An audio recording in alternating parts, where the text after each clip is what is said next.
Bantam Doubleday Dell Audio Publishing presents Flowernet by Lisa C.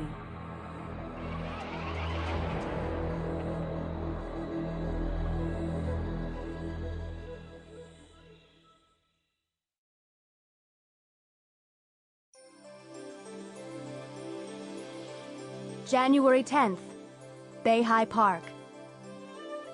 Wing Yun held tightly to his granddaughter's mittened hand as he guided her in slow, rhythmic glides across the frozen expanse of Beihai Lake, just outside the burnished walls of the Forbidden City. On the opposite shore, Wing Yun could see the Beijing city young people speed skaters hard at their interval training. Behind the team, shrouded in a haze of coal smoke and heavy gray clouds, he saw the 5-dragon pavilion and the Hall of Celestial Kings. Nearby, along the walkways surrounding the lake, old people swept last night's dusting of snow with bamboo brooms. Based on the solidity of the ice beneath the blades of his old skates and the way the air billowed and steamed with every breath he took, Wing Yun guessed that it must be minus 15 degrees Celsius. And this was as warm as it would get today. Wing preferred to keep his granddaughter in the area near the loudspeakers. Old-fashioned dance music drifted across the frozen expanse. Here and there, twosomes tangoed and waltzed. Other young couples giggled together. A few even held hands, and Wing Yun thought, oh, how life is changing. When I was young, no one could hold hands in public. Even now, he wondered what the parents of these couples would think if they saw their children acting so brazenly in front of so many citizens. Wing Yun was familiar with many of the skaters, but today, as usual, a few strangers tried this bit of exercise for the first time. He and his granddaughter had nearly been knocked over by 2 uniformed soldiers. Wing Yun didn't scold them as he might have. He could see they were just country boys, perhaps from South China. They had probably never seen snow and ice before. Wing Yun and Mei Mei had spent many days together here this winter. She was a good companion for him. She didn't mind quiet and often seemed as engrossed in her own thoughts as he was in his. Right now, he could feel her fingers moving inside her mitten. She wanted to skate out on her own, but he was reluctant to loosen his grip.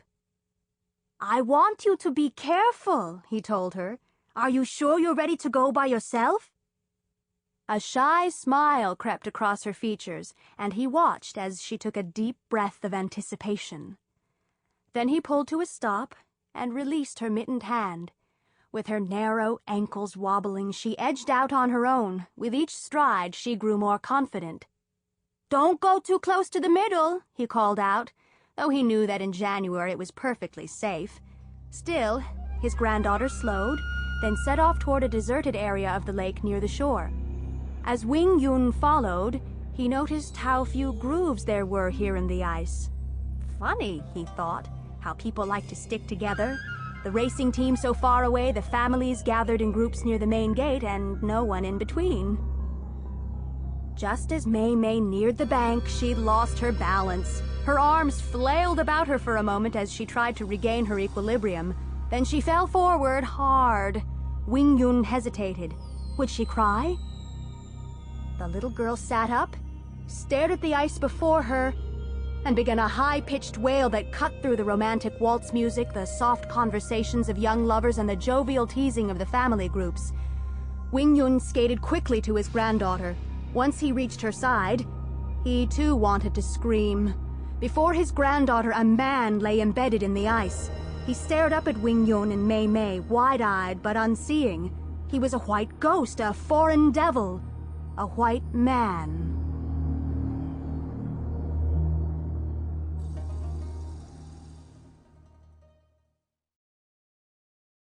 Two hours later, Liu Hulan arrived on the scene.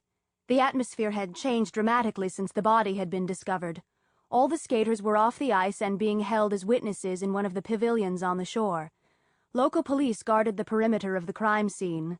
Within their loose circle, Hulan could see other men in plain clothes, some looking for evidence, others standing and talking to a citizen and a small child. At the very center of the circle, a man hunched over a dark shape lying next to a small mound of what appeared to be shaved ice. Liu Hulan sighed, pulled her scarf and the collar of her lavender down coat up over her ears, and set out across the ice. Liu Hulan seemed oblivious to the ripple her arrival caused among the men. If they could have gotten their nerve up to say what attracted their attention to her, they might have pointed out that she was too beautiful for her job, that she dressed differently from other women they knew, that she was vain, that she always held herself apart. In just a few answers, the men would have moved from the hazardous territory of sex to the safe realm of political criticism that they knew so well. It would have been easy to attack her on her physical presentation, except that she didn't seem particularly interested in the Western-style fashions that had been available in the city in recent years. She preferred to wear pre-revolutionary clothes, long skirts tailored to fit her sleek shape, and cream-colored embroidered silk blouses of antiquated Chinese cut which crossed at her breast. In winter, she added cashmere sweaters made in villages along the Mongolian border and dyed to soothing tones of coral, aqua, and winter white. These clothes set off her complexion in ways that brought to mind all the time-honored descriptions of women in China. Her skin was as translucent as fine porcelain, as delicate as the rose petal, as soft as a good-luck peach. Liu Hulan would have laughed at any such comparisons. She dismissed her beauty. She never wore makeup. She didn't perm her black hair, wearing it instead in a blunt cut that reached just below her shoulders. As she reached the circle, she held up her credentials from the Ministry of Public Security and was waved through.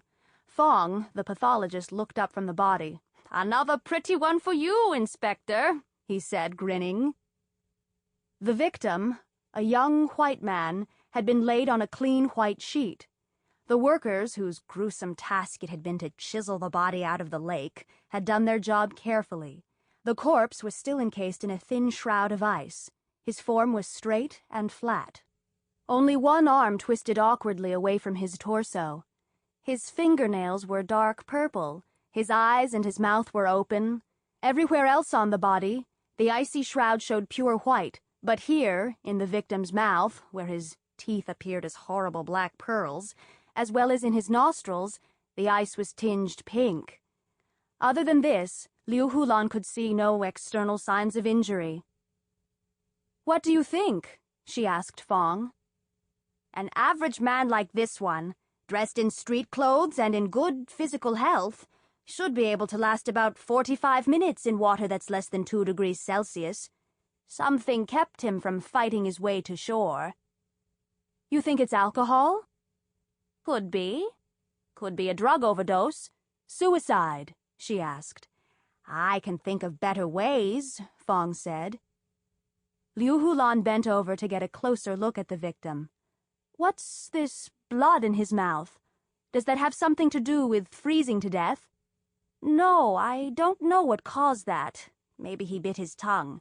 Maybe he broke his nose in the fall. I'll let you know later." "Does it bother you that he isn't wearing a coat, Pathologist Fong? Could he have been dragged out here and dumped?" "If you're thinking murder," the pathologist responded, "you're just going to have to wait for the results of the autopsy." "One last question. Is it him?"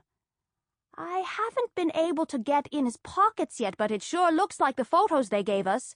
Fong jutted his chin toward the shore. "I think you'd better deal with them." Liu Hulan followed his gaze and saw a Caucasian couple sitting on a wrought iron bench. "Shit!" Fong snorted. "Are you surprised? That's why the Vice Minister sent you." "I know, but that doesn't mean I have to like it." She decided the Americans would have to wait a few more minutes. Then she turned and walked briskly to where an old man and a little girl huddled together. They were still wearing their skates. "Good afternoon, Uncle," Hulan said, bestowing a polite honorific on this stranger.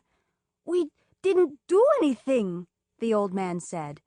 She could see he was shivering. Liu Hulan addressed a guard. "Why haven't you taken them inside and given them tea?"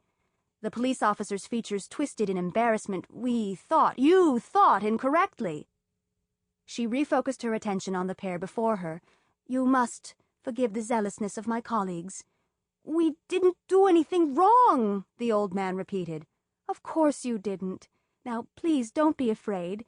Just tell me what happened." When the old man had finished his story, she said, "You've done a good job, Uncle. Now why don't you take your granddaughter—" Sample complete. Ready to continue?